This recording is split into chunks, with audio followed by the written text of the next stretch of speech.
Au service de la ville de Bienne et de sa population, la chancellerie fait battre le cœur de la municipalité biennoise. Elle est la tête pensante de l'organisation des votations et des élections et de l'élaboration du nouveau règlement de la ville sur lequel la population va voter le 3 mars prochain.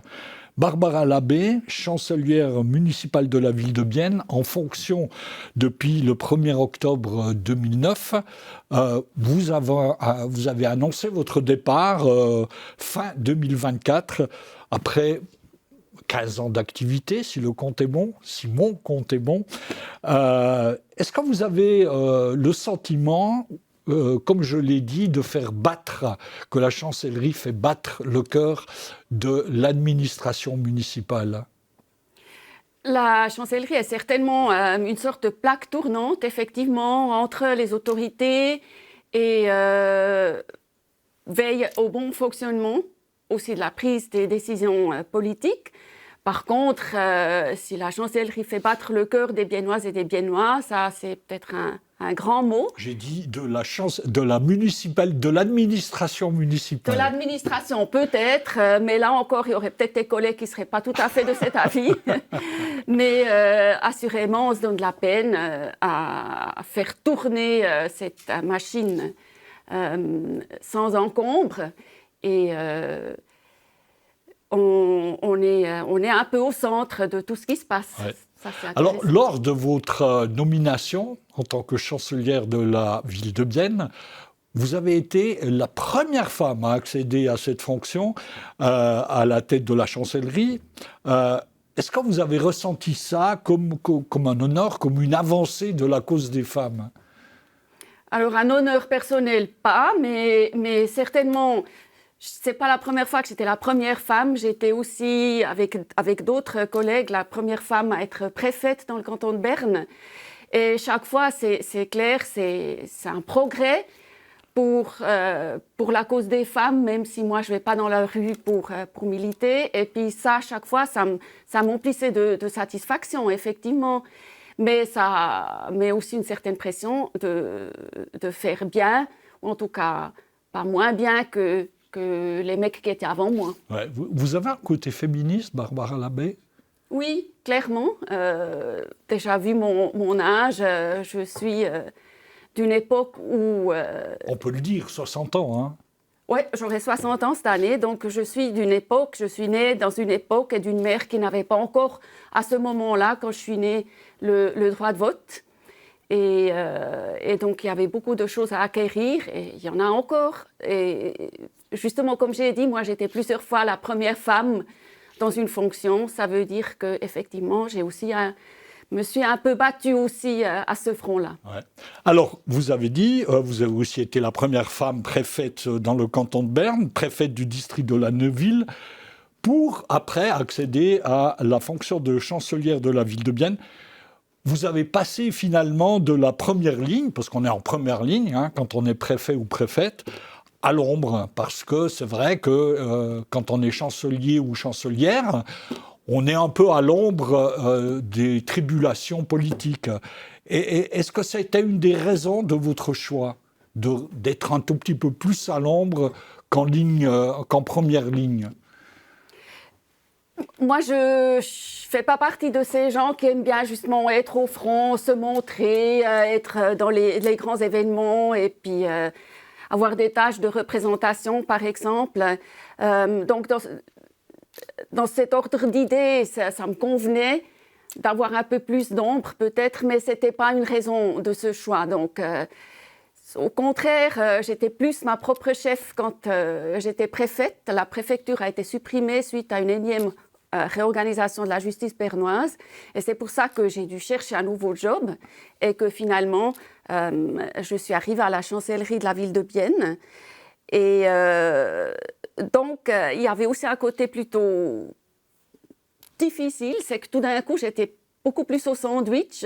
J'avais quelqu'un au-dessus et j'avais des gens autour de moi qui avaient aussi, qui attendaient des choses de moi. Donc, à ce niveau-là, ce n'était pas forcément un choix facile. Ouais. Non, je comprends. Hein. Pour en revenir à la chancellerie et au combat que vous avez mené ces derniers mois, c'est celle de la constitution biennoise, comme je l'ai dit, qui va être votée par la population le 3 mars. Cette nouvelle,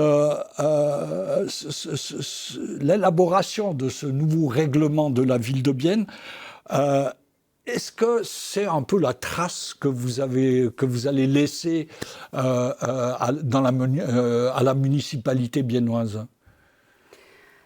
Je dirais que ce n'est pas ma trace, même si, vu qu'elle sera votée encore cette année, il y aura mon nom et le nom de l'actuel maire à la fin du règlement. J'ai beaucoup collaboré à l'élaboration de ce règlement. C'est des travaux qui sont en cours depuis plus de 6 ans. Que la chancellerie a lancé effectivement parce qu'on est responsable de la législation de la municipalité. Mais au fait, c'est une œuvre commune, notamment avec la population.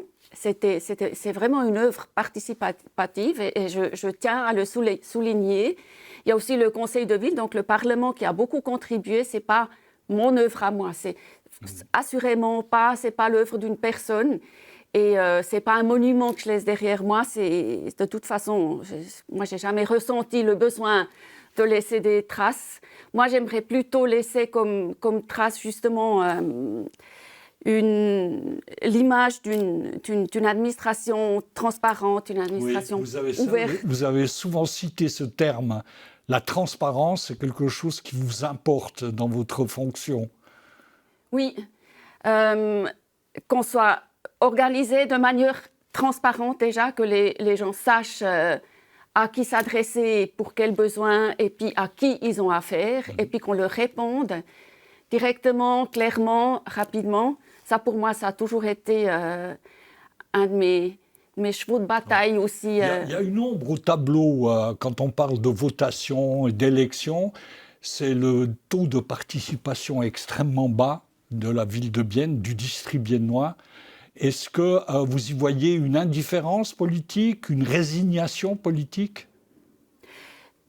J'ai pas cette impression-là. J'ai l'impression, d'ailleurs, le président justement de la commission qui s'occupait de la révision totale du règlement de la ville, Urs Scheuss, il l'a aussi dit. La population biennoise n'est pas apolitique. Au contraire, quand on a affaire aux gens, notamment aussi dans ces procédures participatives, on voit que les gens sont très intéressés.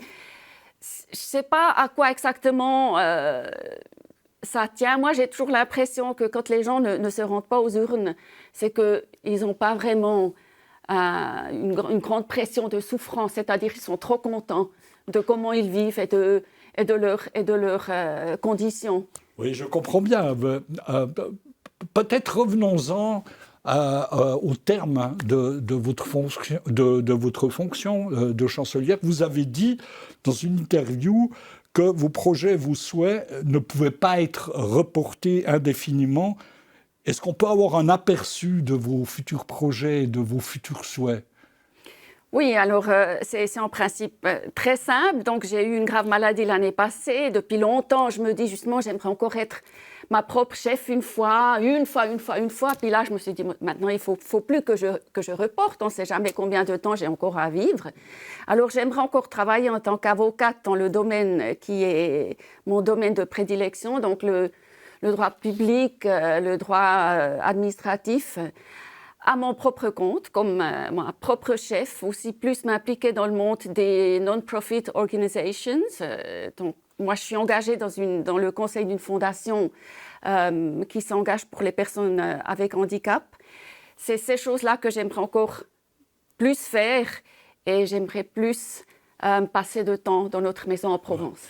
Alors, il me reste qu'à vous souhaiter véritablement une bonne retraite, qui n'est pas véritablement une retraite, puisque vous continuerez à utiliser votre savoir-faire d'avocate et de juriste dans un domaine beaucoup plus indépendant que celui que vous avez fourni à la tête de la chancellerie de la ville de Bienne. Barbara Labbé, je vous remercie pour cet entretien. Merci à vous. Quant à vous, madame, monsieur, au nom de toute l'équipe de Télé Bilingue, je vous invite à rester à l'antenne pour la suite de notre programme.